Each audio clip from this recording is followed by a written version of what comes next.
Assalamualaikum warahmatullahi wabarakatuh. Perkenalkan, nama saya Dwi Nuraini, NIM 206190086. Saya dari kelompok 1 Manajemen Kesiswaan. Di sini kami akan membawakan materi yang berjudul perencanaan peserta didik. Nah, di dalam perencanaan peserta didik, yang pertama yaitu membahas tentang langkah-langkah perencanaan. Perencanaan meliputi kegiatan menetapkan apa yang ingin dicapai, bagaimana mencapainya, berapa lama, dan berapa orang yang diperlukan, dan berapa banyak biayanya. Perencanaan ini dibuat sebelum suatu tindakan dilaksanakan. Yang pertama yaitu menganalisis kebutuhan peserta didik. Lalu yang kedua yaitu rekrutmen peserta didik. Dan yang ketiga yaitu orientasi peserta didik. Yang keempat, penempatan peserta didik, yaitu meliputi pembagian kelas.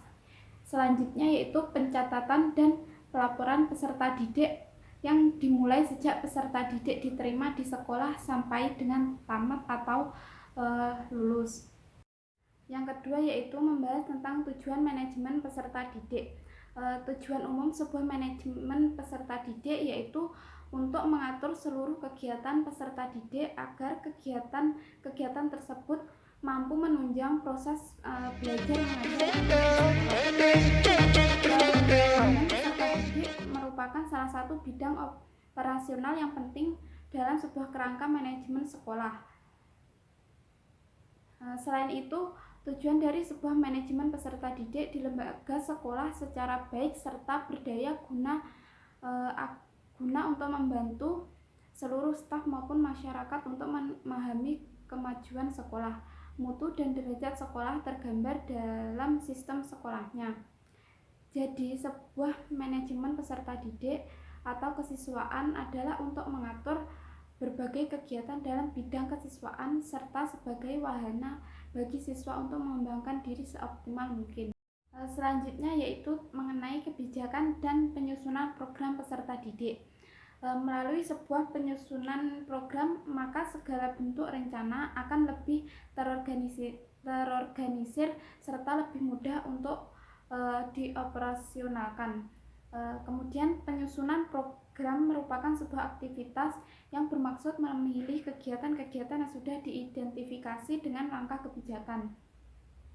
Banyak sekali program yang terdapat di sebuah lembaga pendidikan atau lembaga sekolah. Salah satu contohnya yaitu program ekstra maupun intra yang disusun berdasarkan kegiatan-kegiatan yang berlaku. Program kegiatan disusun guna membina kedisiplinan siswa, dapat dilaksanakan melalui kegiatan organisasi kesiswaan, kegiatan kulikuler dan ekstrakurikuler.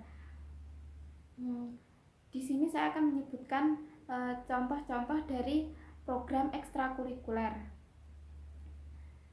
yaitu seperti organisasi OSIS atau organisasi intrasekolah, pramuka, olahraga dan kesenian sekolah, palang merah remaja, dan majalah sekolah.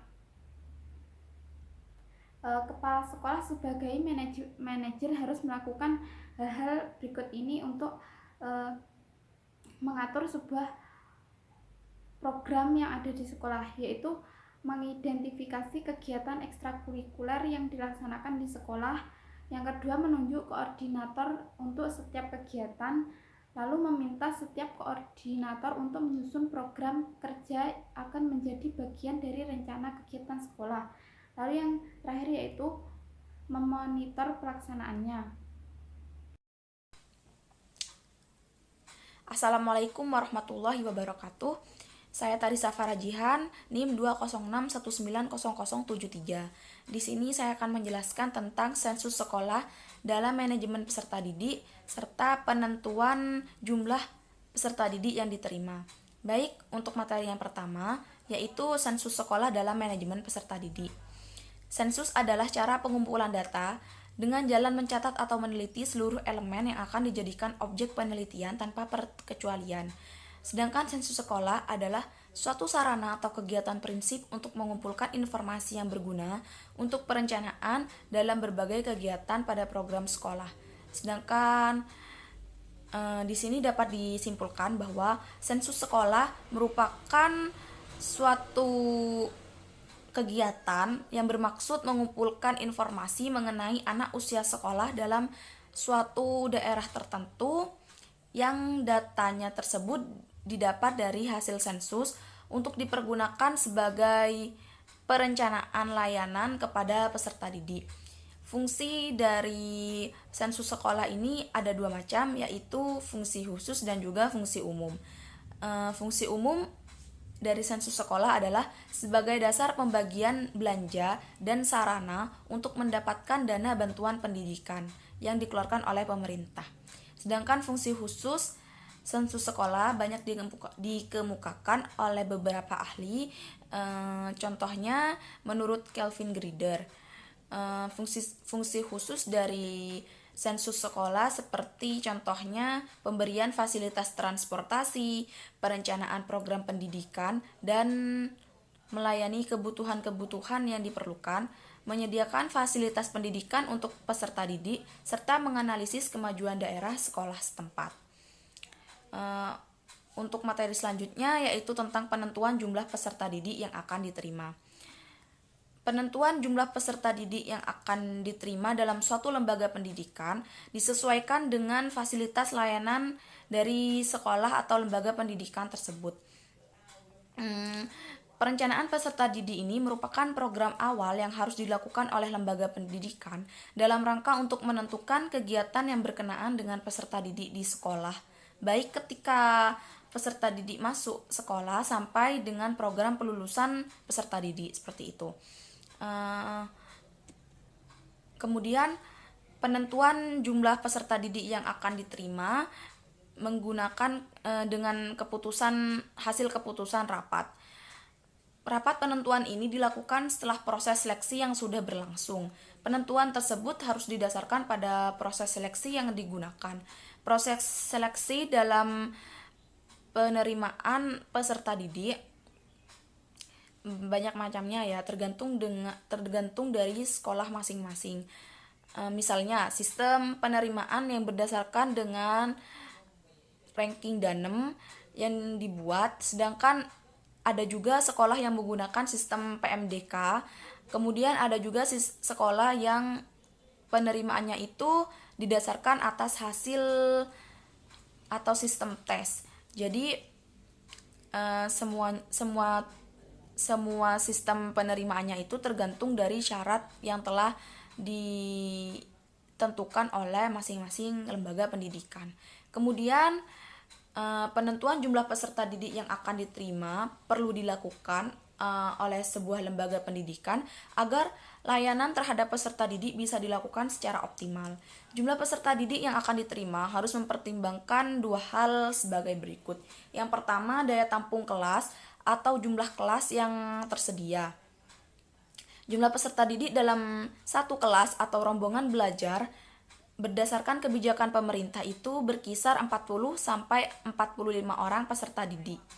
Sedangkan rombongan belajar yang ideal menurut Permendiknas nomor 41 tahun 2007 dengan rincian sebagai berikut. Untuk SD atau MI sebanyak 20 peserta didik, untuk SMP atau MTS sebanyak 32 peserta didik, untuk SMA atau MA sebanyak 32 peserta didik, dan untuk SMK atau MAK sebanyak 32 peserta didik. Kemudian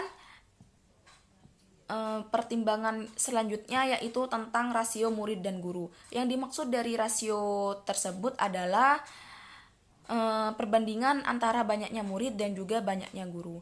Mungkin itu saja yang bisa saya sampaikan, kurang lebihnya mohon maaf. Wassalamualaikum warahmatullahi wabarakatuh. Lanjut di poin G, yaitu pendekatan peserta didik.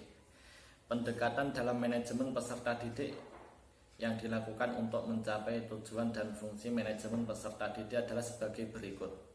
Yang pertama, pendekatan kuantitatif. Pendekatan ini lebih menitik pada segi-segi administratif dan birokratif lembaga pendidikan.